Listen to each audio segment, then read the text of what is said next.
Senator, ito, idagdag ko lang kay Senator Kiko Pangilinan. I want to put that up on the screen. Ang sabi niya po, unahin na niya to Ombudsman Remulla.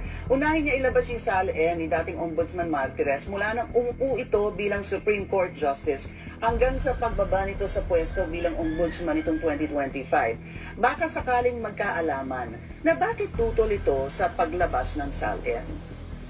Hindi ako tutol sa paglabas ng SALN. Kasi hindi lang ako may tutol eh. Nakalimutan ni Senator Pangilinan na siya sa Senado. At sila mismo sa Senado ay may sariling guidance na hindi mo pwede labas ang SALN ng isang senador kung walang consent yung senador. Diba? Kailangan may consent bawat isa eh. This is the requirement after actually of the Data Privacy Act. That's why I was surprised when he said that. As a senator, he should know the laws. Alam niya dapat yung Data Privacy Act has practically amended or repealed the requirements in 6713. Ano ba ginawa kong anomaly? Had he said only na dapat ilabas yung SALN ko, period, okay sa akin. The problem is he went further para magkaalaman.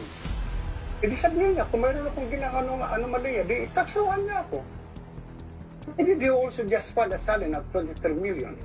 Is that believable?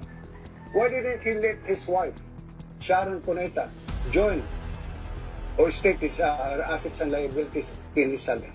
So that's questionable to you?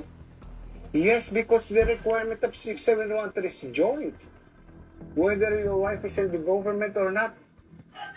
Marami ho akong kaibigan, marami ho akong empleyado sa ombudsman o sa ibang ahensya ng mga asawa na sa private pero sinasama yung income ng asawa sa kanilang sa kanilang declaration of assets and liabilities. Bakit sa hindi?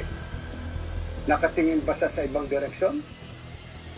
He is the one violating 6713 actually, not me. Wala akong tinatago.